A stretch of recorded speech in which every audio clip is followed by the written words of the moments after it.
Holly do, Holly do. All right, well, welcome back to the Holly Dudes Podcast, episode 13. I'm Steve. I'm Tim. Let's jump right into some box office. Week 22, there was no surprises last week. Lilo and Stitch and Mission Impossible: The Final Reckoning held on to our top two spots. Yeah. Karate Kid Legends came in third. That was our only new movie that even stood much of a chance of breaking into those top numbers, but came in third with a $26.7 million for last week. Final Destination Bloodlines in fourth. Bring Her Back, our other new movie of the week, came in number 5 with $10.5 million. Yeah, made its money back. Right. And the rest of our top 10 was rounded off by Sinners, Thunderbolts, Friendship, The Last Rodeo, and a re-release of Dogma. Yep. More interesting, how about weekend 23? This would be June 6th through the 28th. June 6th through the 8th, which is a long weekend. Yeah, it's a very, I want that kind of weekend. Hell yeah. 6th through the 8th, so that is today, Sunday, when we are recording. Yep. Again, not a huge surprise here, but Lilo and Stitch hanging on to that number one spot, expected to gross another $32.5 million to bring that domestic total up to just under $336 million. Yeah. It could easily pass that with the amount of families I saw in theaters this weekend. Yeah. Right. Yeah, right. It'll pass that for sure. But it has crossed over $950 million. We are worldwide, so we will be seeing that billion very soon, I assume. Probably by episode 14. Do you think it'll outgross Minecraft? In the grand scheme of things? Yeah. Oh, there's a strong possibility. I think right now they're neck and neck if you look at their release and how much they've made week by week. I actually, because I'm blind, I misread. Minecraft is at $951 million. So almost to that billion mark. Yeah. Lilo and Stitch, just under $800 million. Yeah. So, I think they're going to be close. They'll stay close. Yeah. You know, maybe it won't cross Minecraft, but Lilo and Stitch definitely going to make a whole bunch of money for the Disney Corporation. Yeah. Off a $100 million budget, they're good. Oh yeah, they're going to be fine. They're not worried. Be fine. I'm sure we'll see more of these. Yeah, certainly more live action Disney movies. Yeah. Yep. We do have one coming out next week in the live action How to Train Your Dragon. Yes, so that'll be something. It's DreamWorks, right? DreamWorks. Yes. DreamWorks. Yeah. Man, whatever. They're all for kids. Whatever. I'm not the target audience, so it must be for children. Yeah. Our number 2 was John Wick Ballerina. Yeah. Yep. $25 million. Expected to earn $25 million against a $80 to $90 million budget. Yes. Rough. Rough. Yeah, rough. It's pretty rough. I'm not hearing anything coming out of this other than, I guess it's an action movie. Well, we'll get the full review because I did see that this week. I haven't put Just the Tip out yet because I am also kind of on this thing. Yeah. But, we'll get to that in the full review. Are you surprised it didn't have what it took to dethrone Lilo and Stitch? No, not at all. No, not at all. Especially after seeing it, I'm not surprised at all. Yeah. Mission Impossible: The Final Reckoning held on for the number 3 spot. Expected to bring in another $15 million, bring its domestic to just under $150 million. Yeah. I don't believe this is going to make that $1 billion to break even. Probably the last week it's over $10 million. I don't see it making over $10 million next week or going forward at all. Yeah. Without some sort of chicken jockey. It doesn't have much competition in the adult field for a couple of weeks, with the exception of the Materialist grabbing some of the female crowd. Yeah. But I don't think girls were rushing out to see Mission Impossible anyway. No, they were not. Yeah. Once we get 28 years later, and of course, I believe in July we have Jurassic World, all that, Superman, Fantastic Four. This thing will fade into oblivion in a couple of weeks. So, Karate Kid Legends number 4, Final Destination Bloodlines hanging on for number 5. Number 6, The Phoenician Scheme. That was one of the movies I saw this week. Just the Tip was released this morning. Those of you who haven't seen that yet. Maybe watch Check that and come back here. Yeah, we'll be here. Pause. Yeah, right. Open another tab. We'll also get my full spoiler review of The Phoenician Scheme here in a little bit. That is expected to come in number 6 with $6.25 million. Mm-hmm. I don't expect it to do much better than that in the coming weeks. I think this is, well, I'll get into it. It was certainly an event. Yeah. Certainly an event. Yeah. Bring Her Back hung on for number 7, adding another 3.5. Dan to Dan Evil Eye. This is like an anime thing. I don't know. Making $3 million, number 8. And Sinners at number 9 and Thunderbolts at 10. Yeah. Yeah. Dangerous Animals. Didn't even crack the top 10 at 11. We both saw that. $1.5 million. Yeah. Can't wait to get into that with you. Chummy. That was Chummy movie. Absolutely. Yeah. Absolutely. Definitely an interesting thing in the theaters this weekend. As far as our worldwide monitor goes, still that Nazot 2 is, of course, the leader. Yep. Nearly $2 billion, with Minecraft nearing $1 billion, and Lilo and Stitch, as we said, at 772. Mission Impossible: The Final Reckoning has crossed 450 million. It's nearly halfway to getting its budget back. Right? Yeah. Yeah. And Captain America: Brave New World is still the number 5 movie with 415. I did see that. Rough year, huh? Yeah. I don't know how Sinners is behind Captain America: Brave New World. Well, Captain America: Brave New World can be viewed by children. True. That's pretty much it. Yeah. There's some kids saw that in the theater, and that one. Yeah. Pretty unsurprising week in the box office. I think this was mostly what we expected to happen this weekend. Exactly. We want to get into some actual movie reviews. We saw a lot of things this week. Let's do it. Let's do it. All right, so we'll start off the movie reviews with probably the thing most people are most interested in. So I did go see John Wick from the world of John Wick Cinematic Universe, the movie Ballerina. John Wick Ballerina? Yeah. Whatever. A ridiculous, They're stupid just gonna title. Throw that title out there.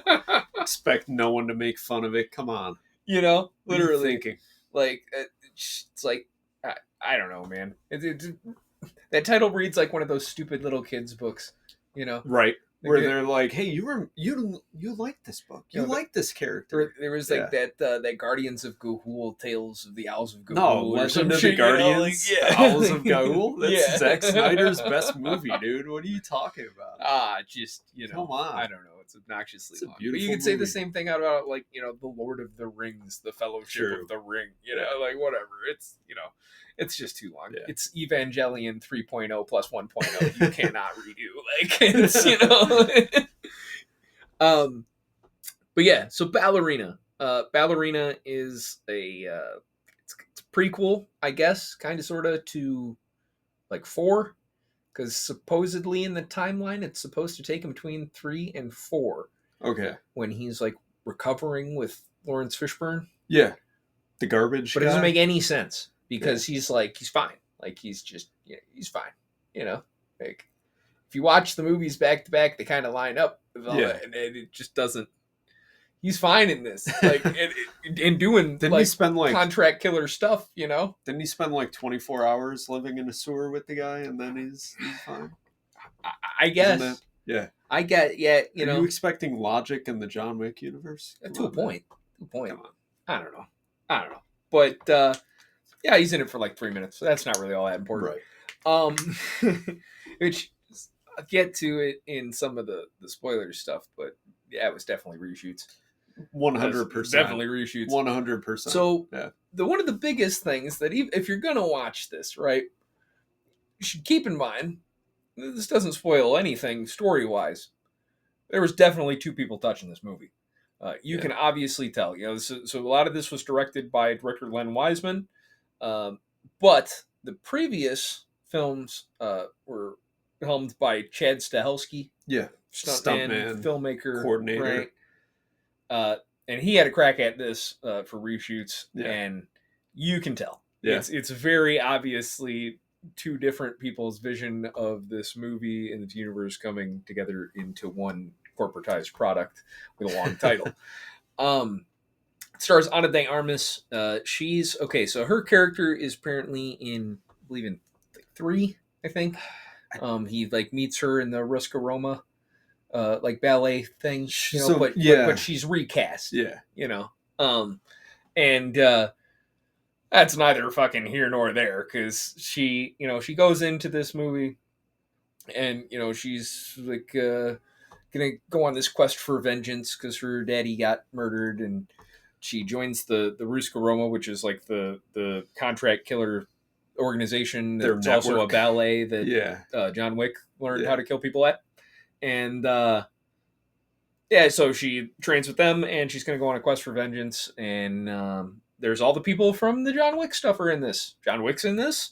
Ian McShane's Winston is in this. There's a final appearance from the late Lance Reddick. Yeah. He's in this for all of like 45 seconds. And then you also get Anjelica Huston, who's the director of the Ruska Roma Ballet. It's fine. Fine. Whatever. Like as long as the people like, kind of glazing her performance, but it was like, dude, she's also in this for like 2 minutes. Yeah. She says a couple of lines sitting at her desk and that's it. So whatever. It's fine. Gabriel Byrne is our main bad guy, the Chancellor. And he's just kind of like a death cult leader, dude. Okay. Yeah. He's normally really good though. He's fine. But they don't have anything to do, or well, he does stuff. It's just not a really great movie. It's not really good. I can't really, like, without spoiling it. This movie's just it's kind of a mess. Obviously, there's two different people who've touched this. For me, who I have a real hard time like completely shutting my brain off. So I understand that obviously there's a certain measure of suspension of disbelief. Right. But there's things in this that are in the trailer that okay, here's a non-spoiler problem, right? Yeah. So there's that scene in the trailer that I believe I may have even mentioned on this podcast where Ana de Armas is fighting a guy in a room, and she like attaches a grenade to him and like pins him behind a door. Yeah. And the grenade goes off and she's fine. Yeah. That's in the trailer. A strong door. It's in the trailer. What they don't show you in the trailer is when she opens that door after the explosion goes off, and like not only is like that guy just gone, like he's gone, the entire wall behind that door is gone. Oh my god. So she stood there and just like held that while he's door. like fighting against it, and there's an explosion. Yeah. And sure. Yeah. Sure. And it gets so much more egregious than that. So, non-spoiler, if you haven't seen Ballerina, it's not very good. You should stream it. It's a perfect streaming movie. Streaming movie because there's some fun action in it and there's some cameos, and you could, just turn your brain off. You could be doing something in the background, and that would probably be a fun time. Trying to give this 2 hours your full attention in a theater is not a fun time. Wow. Check my watch quite a bit. I'm going to get into the spoiler stuff. So if you are not a fan of spoilers, jump like 5-6 minutes ahead. Yeah. And we'll probably be into the next movie by then. But, okay, so her daddy is like I can't even remember what term that they use, but they don't say the Baba Yaga, but it's the same idea, right? Yeah. This mythical boogeyman creature of vengeance. There's like, oh, your father was this thing, and okay, sure. Which, by the way, my voice went funny there because there's a bunch of just silly, obnoxious accents that don't exist in the real world in this thing. It's got to be John Wick. It's fantastic. It's got to be John Wick. Fantastic. Ana de Armas is falling in and out of this weird, like, Spanish-Russian accent thing the entire time, and it's bad. She sounds like she's got a mouthful of cotton balls. You killed my father. You killed my father. Yeah, dude, she's just... Maybe she's doing a Marlon Brando. She sounds like late Marlon Brando. Oh, wow. It's bad. So, her daddy's like a John Wick-esque guy.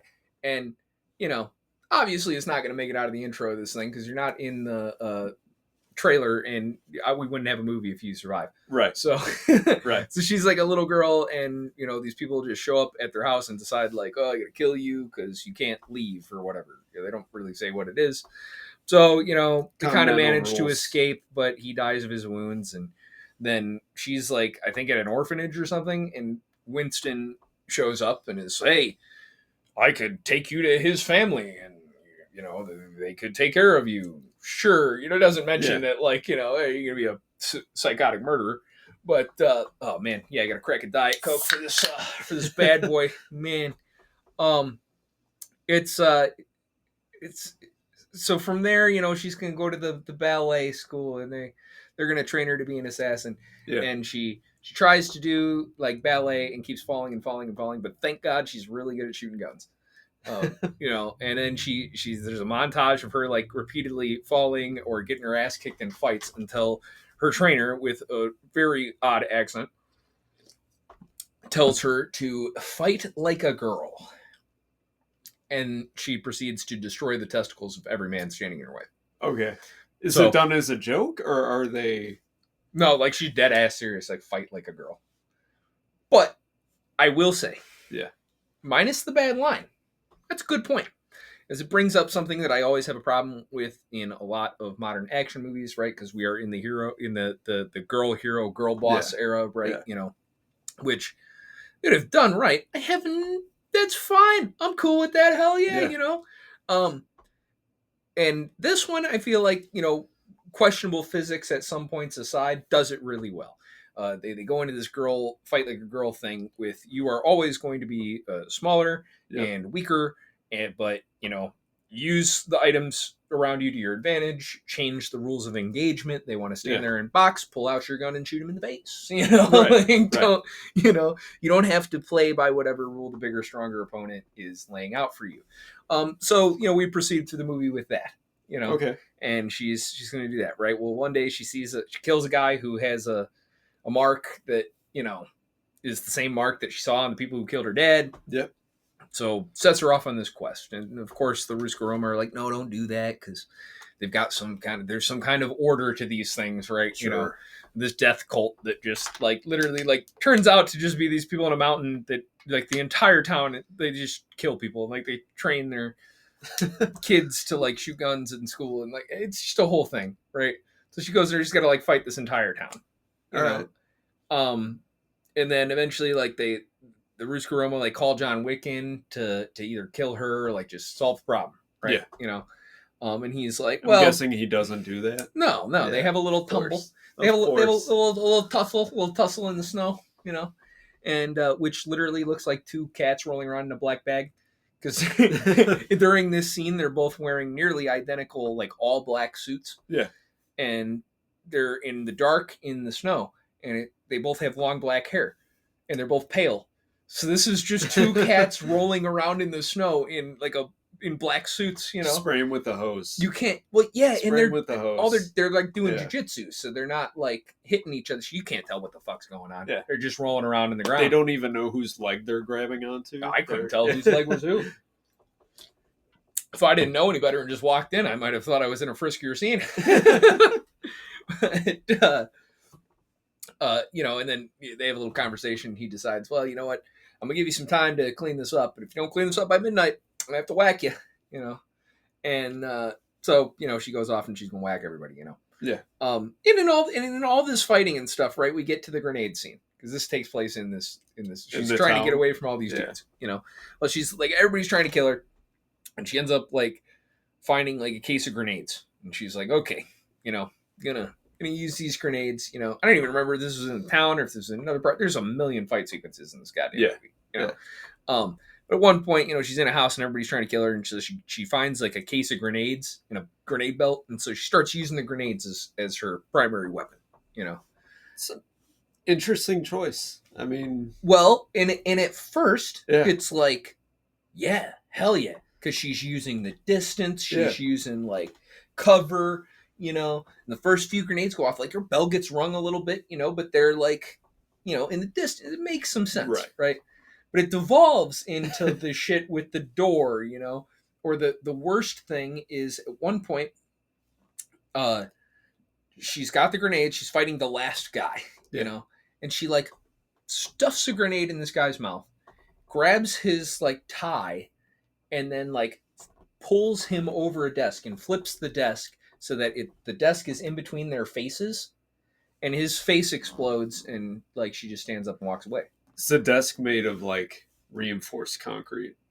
It's a metal desk, but they're literally like there's maybe an inch, you know. Like she just stands up and she's fine. She's fine. Fight's over. She's good. She won.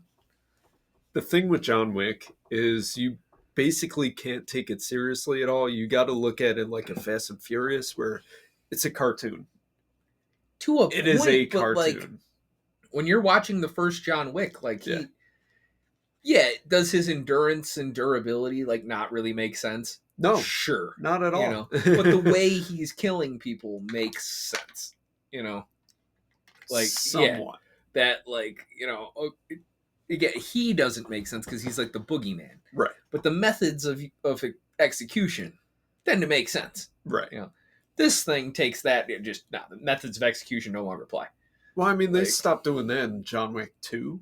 Yeah. So yeah. You could just do whatever you want, right? You know, kill people with whatever you want. Yeah. Moral of the story: she ends up whacking everybody, and there's a subplot in this with like a little girl who's going to become part of the cult that she's like trying to save. She saves her. Yeah, I don't know. That plot falls apart like 40 minutes into this movie, and then is just picked up in like a reshoot at the very end, like of like her like opening a door and rescuing this girl, and then like that's it. Like, yeah. The girl is the supposed daughter of a severely underutilized Norman Reedus. Norman Reedus is in this? Yeah, he's in this. Oh. He's in this as a shotgun wielding hitman guy. Oh, he doesn't have a crossbow in this? No, he's got a pump action shotgun stupid that he operates one-handed. Yeah, sure. Yeah. He's like holding his daughter's hand and shotgunning people, but in one sequence. Goofy. Yeah, it's definitely not their best effort. This is the fifth worst John Wick property, you know, of the 5. Wow. So this is the bottom 5. Yep. I mean, like I said, this is a perfect streaming movie. You want to turn this on Netflix or Prime or Hulu in the background and let it roll for a couple of hours. Great. But I would not give anybody $15 to watch this in a theater ever again. No, it was whatever. You know, it could be much worse. That's pretty much all I have to say about John Wick. Honestly, it's a pretty mid movie. You know? Ballerina. Yeah, whatever. I mean, there wasn't ever any solid advertising push for this. At least not directed to me or you. And like, we're both prime demographic for this, you know, movie going. You know, 28 to 34 straight dudes. You know? Yeah. We are the prime demographic for it. And I could count on one hand the number of times I saw trailers for it, the number of cardboard standouts at theaters, like, Never once did anybody slip a titty in this movie about ballerinas and hitmen. That's sad. Movies are dead, dude. In the 2000s, there's no way this thing would have got out of here without like at least like 90 seconds of topless. Yeah. You know. Yeah. Yeah.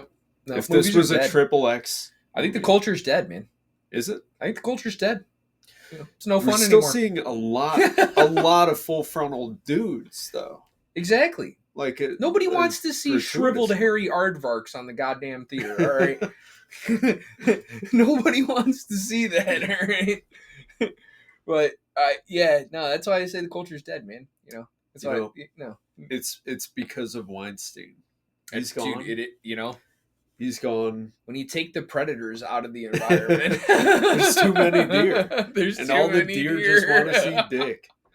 Oh God, that's horrible. That's horrible. Please don't cancel us for all that. But you know, that's funny. My coworker has been hounding me about our name, asking why we didn't choose to be named the Little Weinsteins. Oh my God. Oh my God. So yeah. Wow. Yeah. No, that'd be horrible. Wow. Like I don't think we got any positive. I don't think YouTube would be all that thrilled about that entire thing, you know? Not really. No, probably not. Yeah. Probably not. Yeah. That's just asking to get canceled. Yeah. Well, maybe for our award show we'll hand out at the end of the year the Little Weinstein. Hell yeah. Some little gold fat little bastards. Here you go. You gotta keep him. If you want your Oscar one day, you gotta earn a Weinstein. You get the walker and the oxygen tank in the fucking sculpture. It comes with the tennis ball on the bottom. Hell yeah. Oh, what a piece of shit. Yeah, fuck that guy. Yeah. But movies were better. Burn in hell. Man, yeah. So, you want to talk about another movie? Yeah. Let's talk about another movie. How about the thing that we both saw? Dangerous Animals. Dangerous Animals. All right, so let's get into Dangerous Animals. Some of you may not know because this was a sort of smaller release, isn't this more a Shudder independent. film? Yeah. So it's a Shudder release, along with a bunch of other Australian production companies. I did enjoy the little the sequence the in the beginning 20 where they were showing seconds. all the different production companies. Yeah. Like I don't recognize any Feels of nice. these. Right on. Well, there's probably a good reason why you don't recognize any of them. This was directed by Sean Byrne, who I thought this was his directorial debut after watching it. Maybe not. It's not his debut.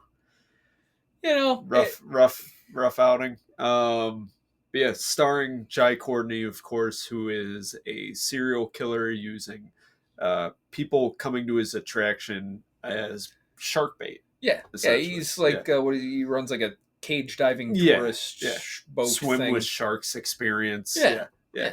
And so our protagonist Zephyr is a sort of Zephyr.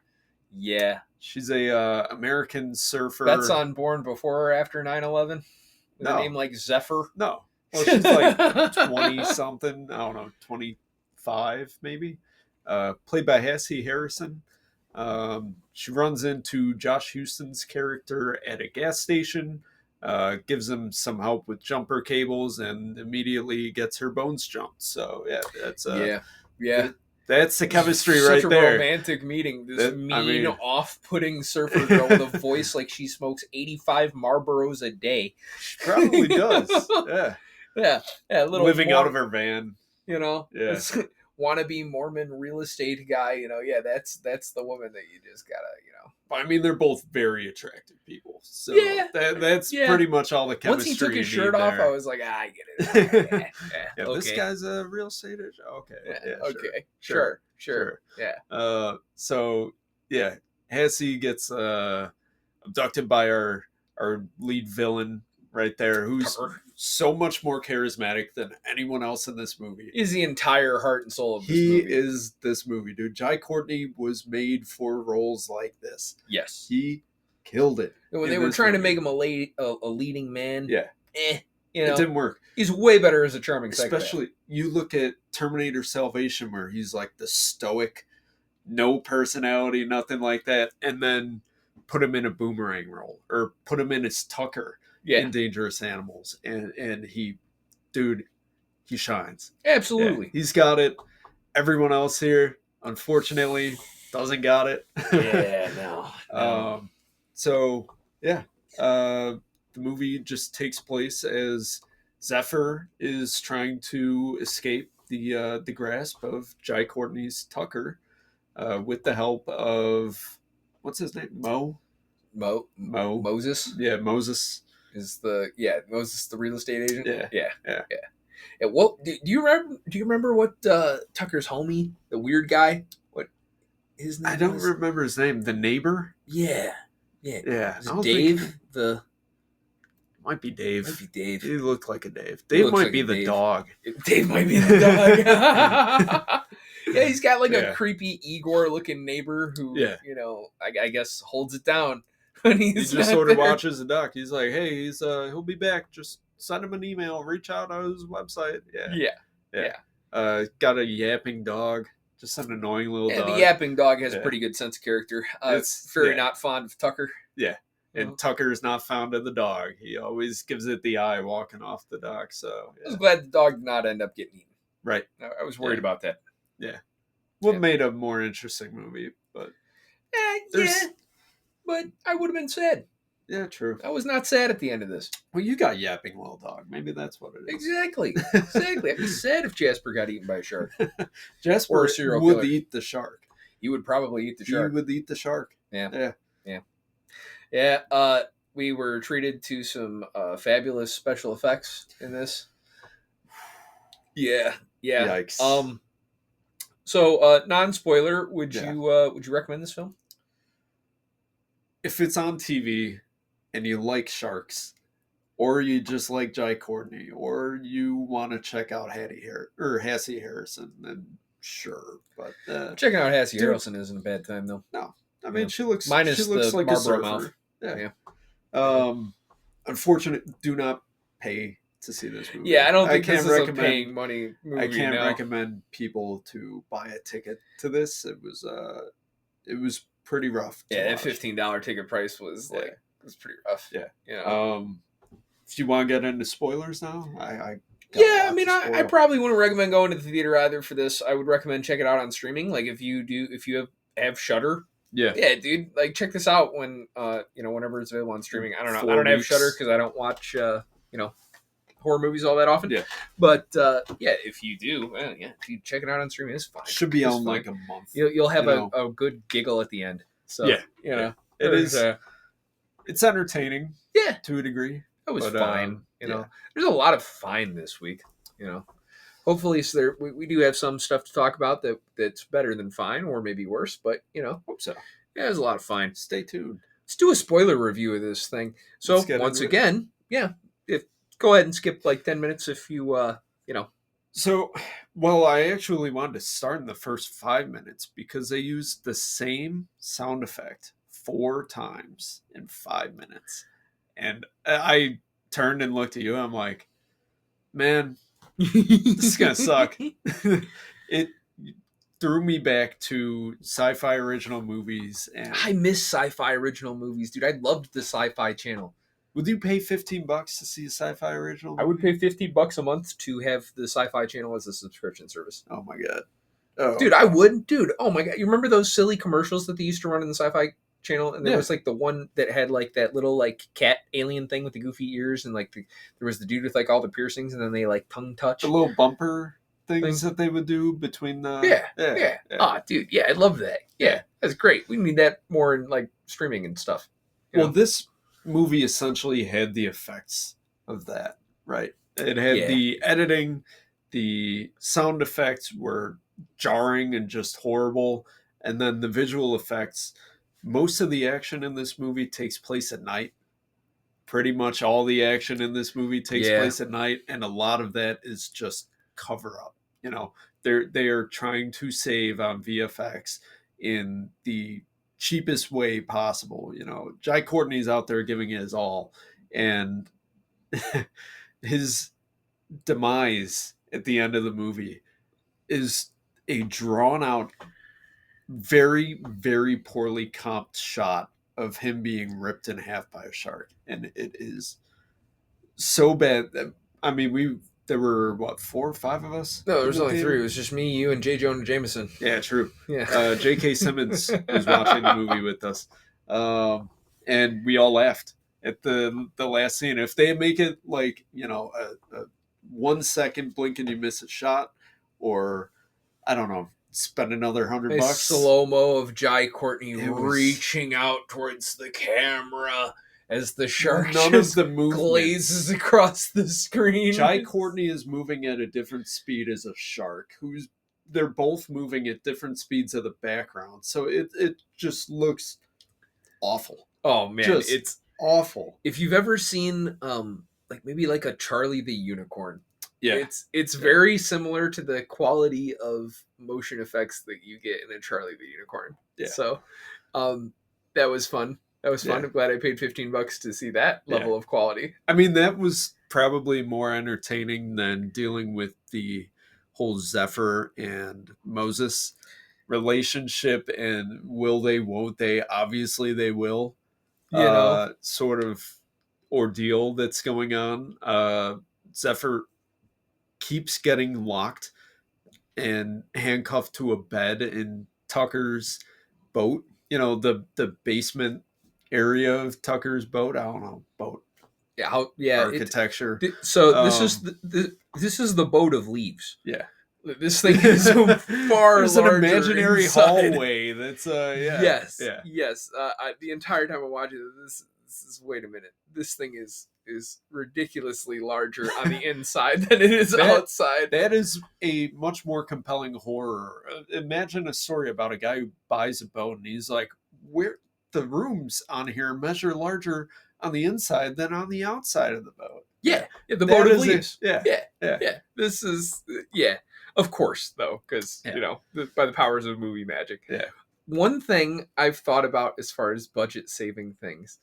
So only 2 people are ever eaten by a shark in this movie. Yeah. One is the obviously the Charlie the Unicorn death of our fabulous Tucker. Yeah. The other is this poor idiot girl who gets kidnapped in the very beginning. That's the best way to describe her. She really is. She's an an absolute winner. Yeah. And she gets fed to the sharks to show that he's a serial killer. He's serious, guys. So I didn't think about it when I was in the theater, but I've thought about it more, seeing how low the rest of some of this production was. Yeah. Wasn't it ever so convenient that the method of killing these people with sharks is to lower them by crane and harness into the water, and then when she's attacked by the sharks, she's all just underwater, slowly moved back and forth by the crane, and then she's dead. Yeah, that's ever so convenient to the way you've structured this setup anyway, that all you have to do is move her back and forth. This was disappointing. We've talked about this too prior to filming this, that there were several opportunities in this to go away from necessarily a happy ending. Oh yeah.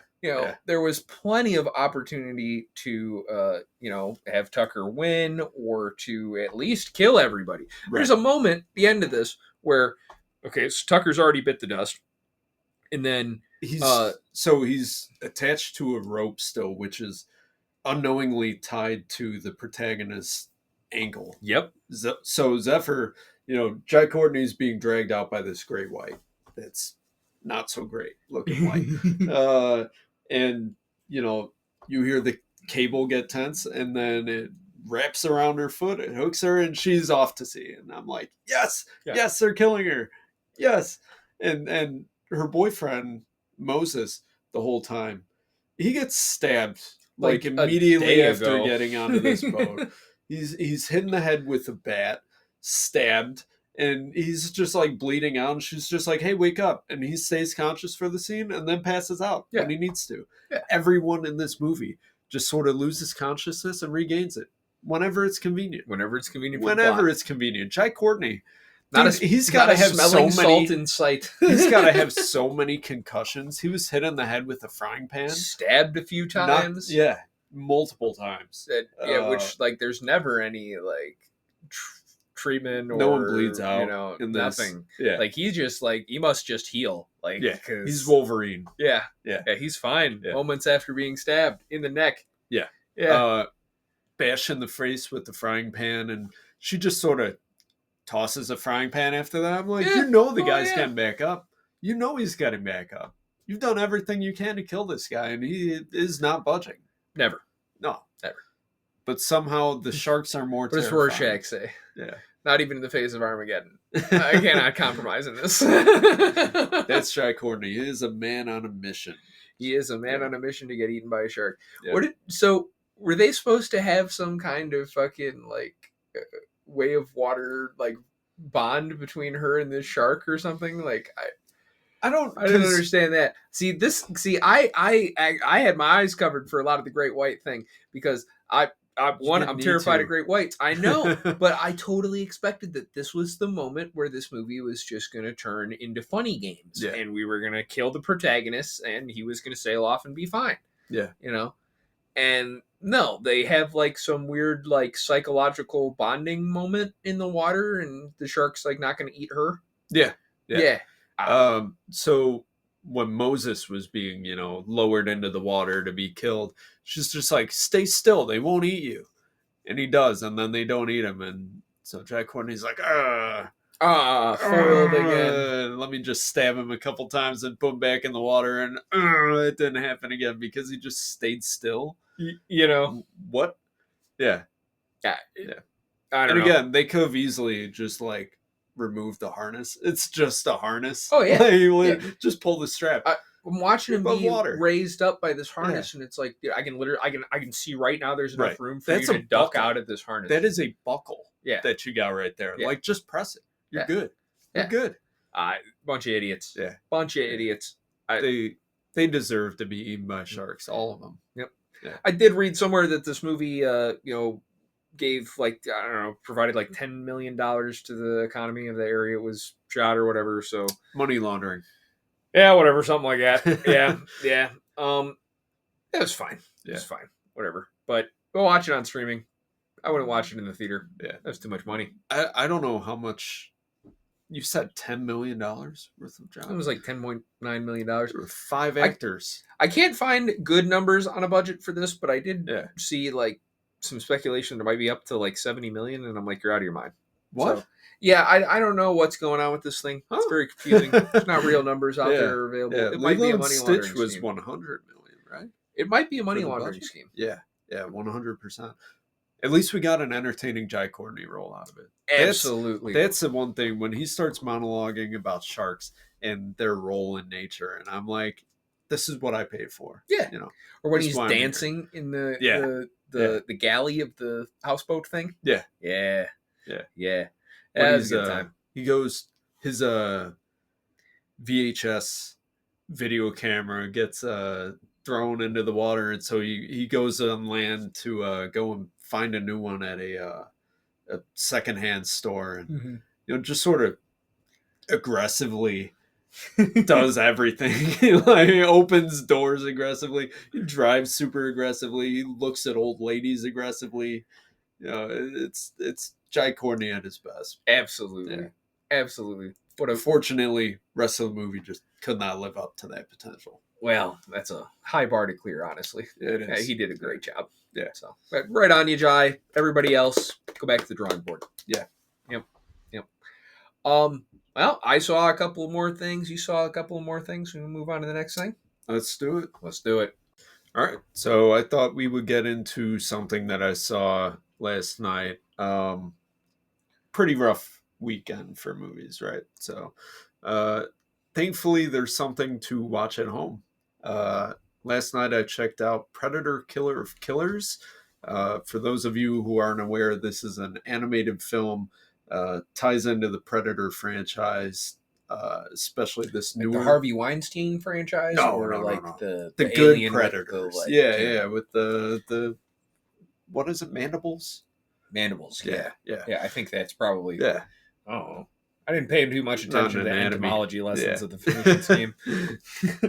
So, Predator Killer of Killers, directed by Dan Trachtenberg, who directed Prey. It's also the visual effects are done by Joshua Wasung, which this movie's just all visual effects. It's animated. Yeah. There's nothing but effects. So this was made in Unreal Engine. From what I understand, it's one of the first films directed using Unreal Engine. It's kind of cool. Yeah. For those of you not familiar, it's also used for stuff like Love, Death, and Robots. So Yes. similar animation style. It's a video game engine sort of thing. Yeah. Yep. So this one takes place, it's basically 4 parts. So you're going to follow 3 different characters. The first one being a Viking woman named Ursa, who is getting revenge on, I want to say he's like a pirate, but he's in this like castle sort of thing, Pirate King. It's Keira Knightley. Yeah. I wish. God, I wish. Yeah. God, whatever happened to Keira Knightley? She's still doing something. She should do more things. Yeah, with get me. her in a Predator movie. Yeah, you could be the Predator. Yeah. So yeah, she's going to get revenge on the man who, is responsible for the death of her father. And so after doing that, this whole time they've been being watched by a predator. Predators' jobs are to find the most dangerous game and kill them. So as soon as she's done getting her revenge, getting attacked by this predator who's just huge, and he's got this thing on his arm that's like, it looks like just a pillow, like a button shaped or whatever, but it just blows people back. And so they're battling out in Scandinavia on this frozen lake with all these ships and stuff like that. And no spoiler here, but she gets the upper hand and she kills the predator. What? Yeah. The predators. I thought he was die. supposed to be the killer of killers. He's supposed to be. The predators die in every single Predator movie. Why is anyone surprised? Lame. Yeah. Supposed to subvert my expectations. Well, what ends up happening is she wakes up aboard some spaceship vessel thing and has a neat little collar attached around her neck. So that takes us to part now 2. She's going to the Adrian Brody planet? Yeah. Excellent. Yeah. Battle World. Hell yeah. So part 2 brings us to feudal Japan, where most of this doesn't have much talking. Mm-hmm. For the first 2 parts at least. Third part, too much talking. But second part takes place feudal Japan. We have 2 young brothers who are competing for their fathers. Brothers or brothers? Brothers. Brothers. Yeah. They're cool. A couple of Yasuke's running around. I don't think they ever mention their names. Okay. At all. So, but they're battling out for their father's affection. Their father is a samurai, and apparently they have a bunch of guards at their palace. Okay. I thought that's what the samurai was for, but I guess they get their own guards. So. Oh yeah, it's like they're. Oh man, I don't know. I watched Shogun. I should know this. Oh okay. I don't know. Yeah, I don't know. I don't know feudal Japan. I don't know it either. So it have to do with American war crimes. I don't know nothing about that. Oh man. So the one brother gets the one brother doesn't want to fight the other one, and the one that does want to fight just sort of leaves him with the nice gash on his cheek, nice new scar, like AVP. Yeah, Wolf in AVP. Yeah. I haven't seen AVP in 20 years. Oh, what? You should watch it again. Years. It's 20 years. It's the best, worst AVP movie. They're all fucking horrible. Yeah. So 20 years later, father dies. The son who gave the scar is now taking over the role, and perfect timing for the brother who was scarred to plan his attack. And so he goes and attacks the palace and seemingly kills the brother, and Predator reveals himself. They start fighting. Just chaos. Excellent. Chaos. All these guards are trying to kill the brother who's a ninja now, and it's a ninja and a samurai. Are they like gonna fight to the death, or like pretty much? So they obviously the brother didn't die. Anytime someone just falls and you don't hear a splat or see a splat, assume they're still alive. Fair enough. So what's that movie with Sydney Sweeney where she jumps out the window? Like she thinks she's having like a religious moment. She like jumps out the window, and the final shot's like her like impaled on a statue or some shit. Oh, I haven't seen that.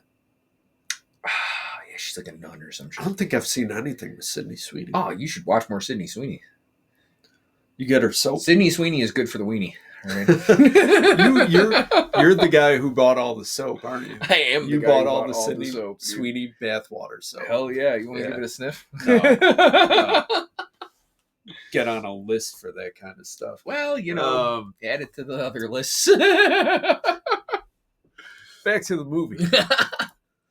Is she in this? No, she's not. I don't care. Not animated or real.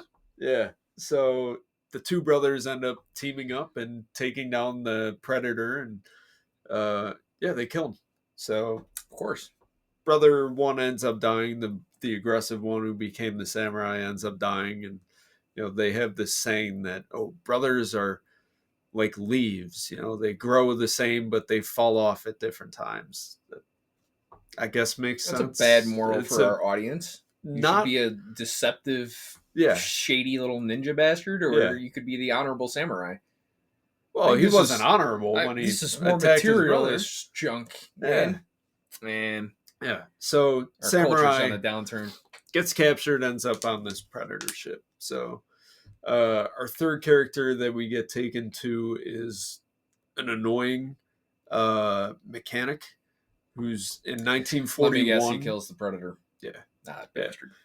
So he's a mechanic for airplanes, but he always wants to be a fighter pilot. And they're in war in World War II above Paris, I believe, or above France. So all these planes are going out having their dogfights, and he's like, "Oh, I spotted something that's not human. We need to get them out of here. But there's only one plane that I can fly." And so he goes up there, and squad leader or whatever is like, "Dude, what are you doing here? This is a war zone. Go home. Yeah. Get out of here." And Predator starts shooting them down, and so some cool aerial battles. But again, it's all animated. I'm not the biggest fan of animation, I am, so I'm check this like, thing out. I don't know if any of this is new or interesting. I thought it was fun. But the character of Torres, who we're following in this third act, is so annoying, dude. Excellent. So annoying. There has to be. It's an animated movie. There has to be some obnoxiously annoying character. Right. Because that's the stand-in for the obnoxiously annoying fans of adult animated content. Everyone identifies with Torres. They're all probably. like, "Oh, he's the best." Yeah. No, he sucks, dude. He sucks. He needs to shut up. So, yeah, no surprise. It takes down the Predator. Now you got these three people on Predator World together, where the King Predator shows up with this cape made out of spines, and he's like, "You're all gonna fight to the death for my entertainment, or I'll blow your heads off like Suicide Squad." Adrian Brody World. He actually says, like in Suicide Squad. That's fantastic. No, he doesn't. Oh. Yeah. Opportunity missed. Just like Dangerous Animals. Yeah. So obviously they all team up, and Torres just finds a way to disable their neck things, because he's so smart and gifted as a mechanic in 1941 that he can figure out alien tech. Yeah. Not how that works. Great. So yeah, they team up, and that's it. They win. take down the King Predator, or so they think, and the two men get away. The female Viking sacrifices herself so that they can escape, and she of course is captured, placed back into storage, being cryo frozen. That's how they all ended up being in the same time together. They're put on ice. And so the last couple shots of this are her being wheeled, in her sleep, her Getting slumber. Han Solo'd into the... And who does she get wheeled past?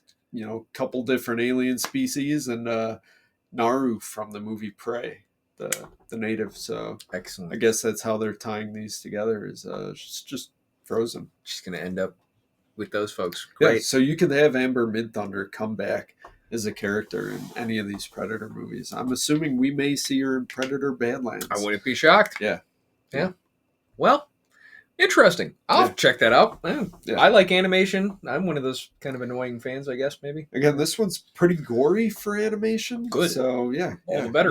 But it's something you could withstand. If this was live action and it had that amount of gore, and you would not enjoy it. Yeah. Yeah.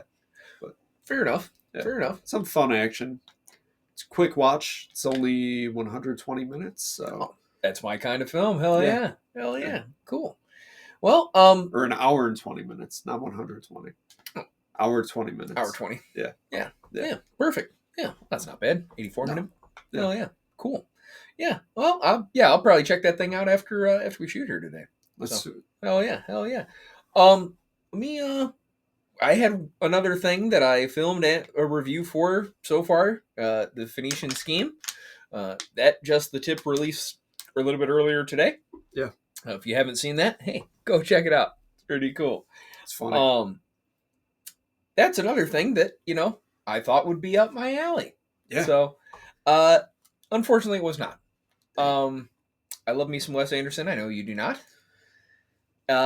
It was mediocre at best. I won't talk about it quite as extensively here. just because I have already put out Adjust the Tip. You should check that out. But I will jump into kind of a spoiler review. So if you don't want a spoiler review for the Phoenician Scheme, obviously disappear for 5 minutes and come back. But so I saw the Phoenician Scheme. If you haven't seen the Just Tip, it is Benicio del Toro plays this industrial magnate and questionable character Zaza Corda, who's developed all these enemies over the years, and people keep trying to kill him. After surviving a plane explosion crash in which a guy is blown apart, there was quite a bit of grenade work in my movies this week, and people being halved. Yeah. He decides that he sees he goes to heaven, has a vision of heaven and the pearly gates, and he sees like Willem Dafoe and Bill Murray and they're Peter Murray's and God there. And just gonna reckon with his life, right? Yeah. So he's got a nun, a daughter, Liesel, who is his only daughter and oldest heir, and she's decided to become a nun because he dropped her off at a convent after her mother's death, and she thinks that he killed her mom. So they're going to try to reconcile their relationship, and he's going to fund this Phoenician scheme. There's a city town thing, whatever. I don't know. There's a lot of explanation in here, but it's so fast and there's so much of it that I after leaving, I was like, wait a minute, what just happened? Anyway, there's this town that they're going to like basically reinvent all the infrastructure. They're going to build all these railroads and mines, and they're going to do all this stuff at the exploitation of slave labor. So he's got what he calls the gap, which is this funding that they need to get, and so he's going to go to all these different business partners and suitors, right, and try to get all this money, because he's known as Mr. 5% and will not donate any more than like 5% of the funds for any project. That's a stupid name. It's a dumb name. Who's gonna be? We need someone we can trust. Let's give it to Mr. 5%. He's not a very trustworthy character. Yeah. Carries around a box of hand grenades, which just like you, of course, had to bring on our set today. So you can get your own at hollydunes.com. No. Yeah. Hollydunes.onion. We sell hand grenades, drugs, all your illegal needs. Yeah. No, we unfortunately we don't have any products yet. But one day there'll be a T-shirt or something, or a mug, or I don't know. We'll start selling dildos that say Holly Dudes. I don't know. Yeah. We'll figure it out. But we'll find a way to make money off this thing eventually. He carries around a box of hand grenades, hands them out for some reason. I don't know. It's kind of an odd thing. Yeah. He goes to all these different people. There's all these cameos, right? You get Bryan Cranston. You get Tom Hanks, Scarlett Johansson. There's this treacherous Uncle Newbar, played by Doctor Strange guy. There have been 30. He's the guy who plays Doctor Strange in the MCU right now. No, you're talking about Doctor Who. Doctor Strange, Multiverse of Madness. Yeah, Benedict Cumberbatch. Yeah, that fucking guy. Yeah. I'm thinking Doctor Who. No. Well, he was Doctor Who at one time too, right? No. Sherlock. Sherlock. He was Sherlock. Yeah. I don't know. Right. He British. No, he wasn't Sherlock. He was his fucking manservant guy. Right? Wouldn't he the helper dude? No, that was Martin Freeman. Was it? Yeah. I don't know. I don't know fucking Sherlock Holmes. Shove your fucking corncob pipe up your ass. Oh.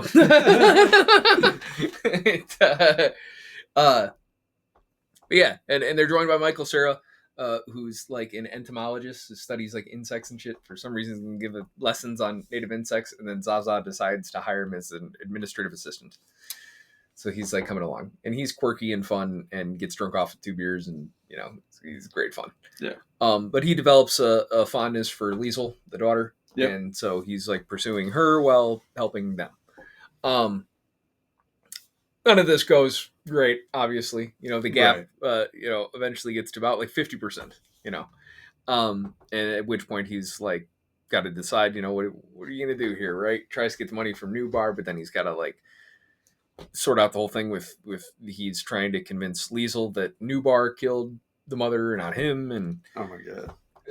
Eventually it's revealed like the best sequence in this entire movie is the final confrontation between Newbar and Zaza, and Nubar reveals that, yes, I am the one who's been trying to, kill you this whole time, and they have a final like fight to the death, and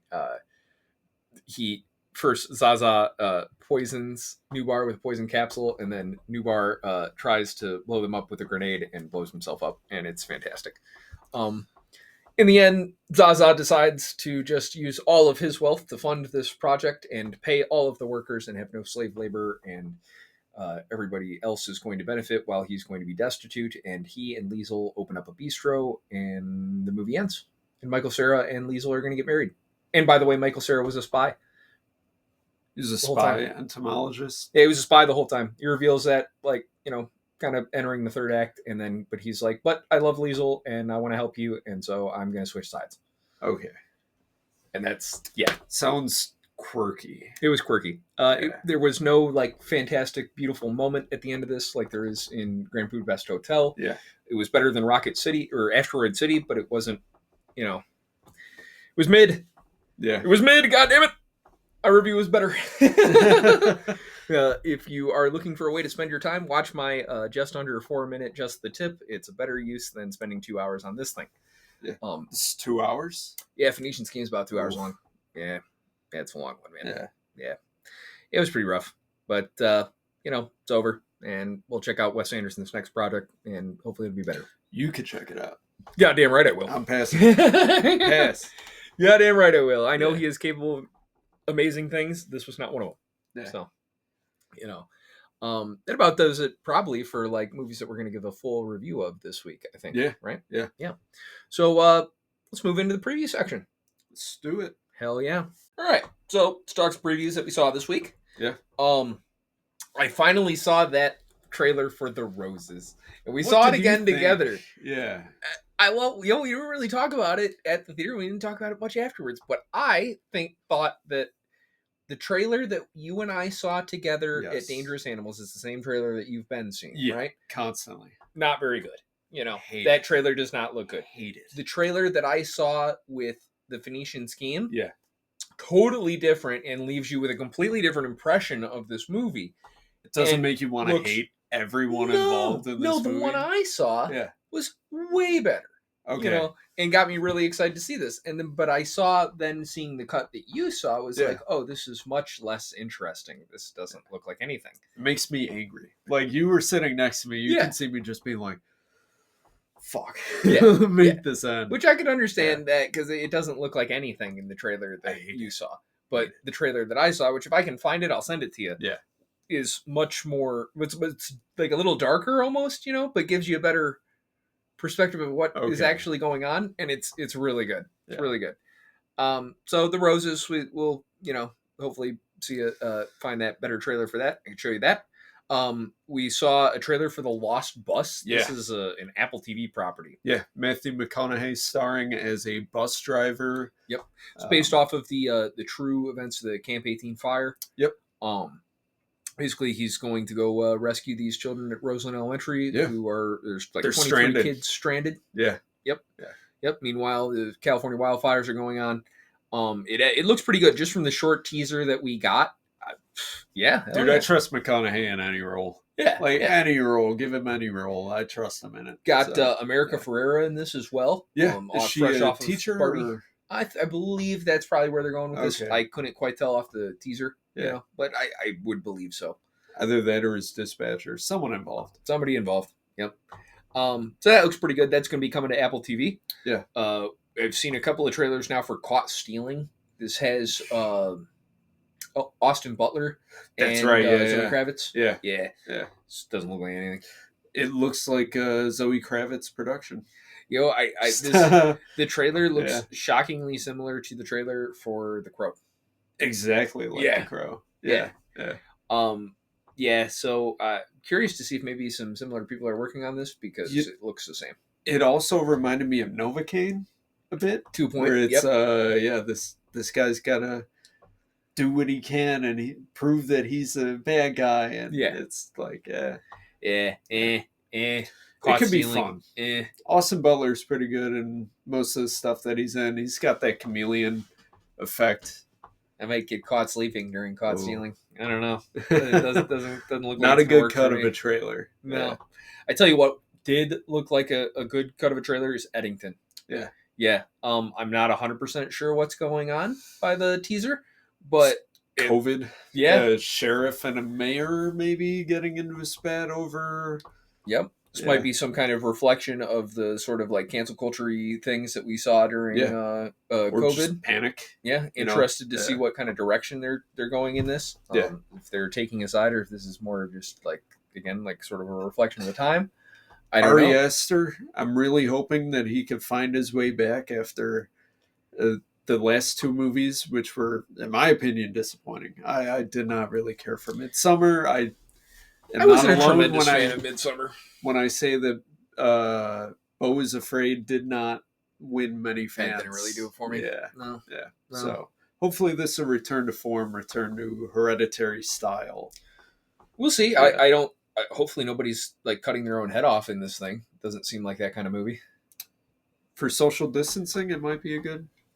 Maybe. Yeah. So we also got, had mentioned we also got a new cut, I guess, of the trailer. I don't know if you could call it a new trailer. There was like one new shot. You're right. We got to see Franklin Richards. Yeah. I don't just like, okay, I know there's a lot of weight been put on this movie, particularly by me on this half of the channel, right? But then I think about it more recently and looking at the history of the Fantastic Four property. Yeah. They're gonna fumble this fucking bag, dude. They're gonna drop the ball. It's a Fantastic Four movie. They always do. They always do. So early reviews to this have not been positive either. They've called it dull, boring. So that's actually generating a ton of discourse right now because you have these test screenings are being found out early, and so you have people going there looking to hate and people going there looking to love. Sure. The whole purpose of a test screening is to get general audience reaction, right? Mm-hmm. You want to find out what's hitting with the general audience, and you're not getting that when we live in a time where people have already formed their opinions about a movie long before seeing it. Look at Me and the Roses. I hate that movie. Look at Me and the Materialist. I'm giving it a 1 star right now on IMDb for The Roses. Yeah. So the test screenings so far, I'm not knowing what to believe. Some people are saying it's the greatest MCU movie since Endgame, and others are saying it's the worst MCU movie since what Thor 2. Thor Love and Thunder. Yeah. So we'll see. I don't know. Some of the plot points that I hear coming out of the early screenings, I'm like, oh no, that sucks.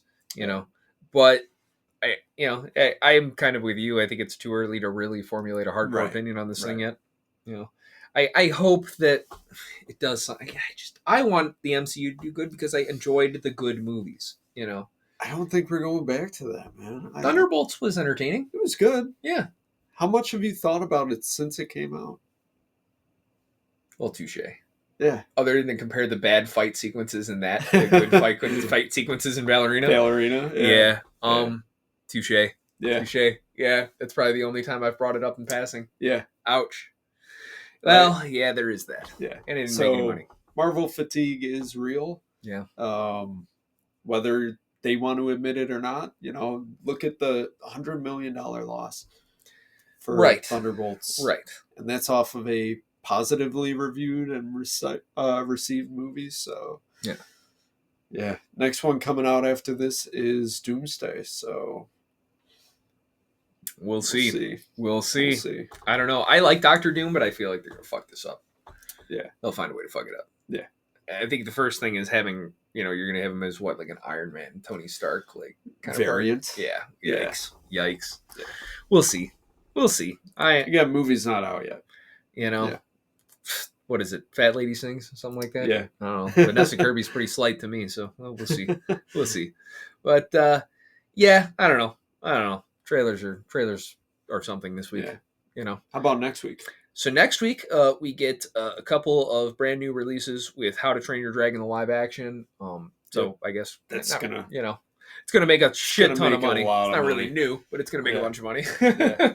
And then we get The Materialist, which I thought was going to fly really under the radar, but every woman I talk to is super stoked for this thing. Yeah. So that one might be a dark horse for the weekend. I don't think it's going to win the weekend, but I think it stands a chance to make a significant but as far amount of as money. like huge surprise, I think that one's somewhere in that $20 to $30 million range. Like I think it's easy. North of 30. Yeah. Thinking 35 million. Yeah, we'll see. We'll see. I got 5 on it. Yeah. 25 to 35? 35. 25. I got 5 on it. We'll see. You're going to be paying up. I'm going to be $5 richer. No, I mean, yeah, like you were saying, having presumptive opinions is something I'm already so against The Materialist just based off of, I think it perpetuates the hypergamy of our current culture. And I say that as a married man. Is your wife going to make you take her to see it? No, but she doesn't. No, okay. She doesn't care. Yeah, she doesn't care. I have more of a crush on Chris Evans than she does. I don't think she's into Pedro Pascal. So I think a lot of people are getting Pascal fatigue. So he's in everything. Girls I talk to are way more excited to see Chris Evans than Pedro Pascal. Right. So. And in the trailers, Chris Evans is being painted as the loser of the story. Exactly. It's like it's so preposterous. Chris Evans, like what? Yeah, this is nonsense. But in the age of the adult female audiobooks, true, this shit's gonna make $1 million. It's gonna make a bunch of money, 35 million. 25 million. You know what's gonna make 10? It's probably gonna make 10. The Life of Chuck. The Life of Chuck. Yeah. I am gonna give a short spoiler for review while we're here about The Life of Chuck because if you have seen, I already put out a Just the Tip. I got to see an early screening of Life of Chuck. And it was the most impactful, transformative experience I've had in a theater probably ever, Ever? I mean, like, the thing I keep comparing it to is the first time I saw the Grand Budapest Hotel and how the ending of that film affected me. But I saw that at home. Like, this is probably the most, I mean, you talk about a movie that is barely an hour and a half long at about an hour and 20 minutes or so into this thing. I'm in a theater that is 75% capacity and a pretty even mix between male and female. And I am bawling my eyes out. And you could hear this entire audience is just, oh my God, just crying. And this is multiple moments of this movie are just heart-wrenching. They're, in so many different ways. This is a movie that I think really allows the audience to look at their own life while they're seeing The Life of Chuck. It holds up a mirror to the audience. And it to a point, I mean, it really demands that you reflect and understand your life in a different way. And I think that, movies are, entertainment, right? But sometimes a movie is so impactful to its audience that I feel like it has to be seen, right? And this is one of those where I cannot possibly recommend enough that you go see this movie. It is it's drama, comedy, character study thing. It's everything, all horror movie at parts. It's literally everything in the same film. And it's not a musical, is it? Not really, no. Okay. I mean, there's like an extended dance number, but it's not like musical theater. Okay. Like it's like it's a moment of life, of like celebration of living, of letting go, of enjoying who you are in the moment, and just start crying, dude. I fucking might, dude. Oh my God, it is such an incredible movie. And if you have the chance to see it early, dude, like run out, go see it right now. If you have an opportunity to go see it this coming week before we see you again on the podcast next Sunday, go see The Life of Chuck. Best thing I have seen in years, and wow. I honestly cannot recommend it enough. Like if I could go door to door and hey, you seen Life of Chuck? No, movie. Come on. I'll put the Mormon clothes back on and just man, go see The Life of Chuck. That's my gospel right there. Yeah, beautiful movie. I think if everybody saw it, we might be better people. Wow. You know, totally different from my expectations based on the trailer. right? You watch the trailer. I saw the trailer and I'm like, okay, the cast is absolutely stacked, but this just looks like sappy shit. Like, honestly, it just looked so sappy that I'm like, nah, I'll pass. Dude, and it's not like it's sappy at all. Like it's emotional. It's very emotional. Both like what you're seeing and what it makes you feel. But it feels earned. It's 100% earned. Yeah. Every moment of this thing is earned. Every look, every feeling, every beat is earned in this movie. It's incredible. Absolutely incredible. Can't possibly recommend it enough. So that's your tip. That's my tip. Yeah, that's dude, go see The Life of Chuck. Man, if you have enough money left at the end of the month that you could eat or go get a movie ticket, go see The Life of Chuck. Wow. Because that meal won't make you a better person. But yeah, that about sums her up for me, man. Yeah. I ran out of stuff to say. Yeah, me too. But as always, really thank you guys for sticking around in the podcast. Please let us know your thoughts on any of the movies that we talked about this week in the comments below. Check out the Just the Tips. We're going to have a couple more probably coming out in the next few days. As always, enjoy the outro. See you. We'll see you.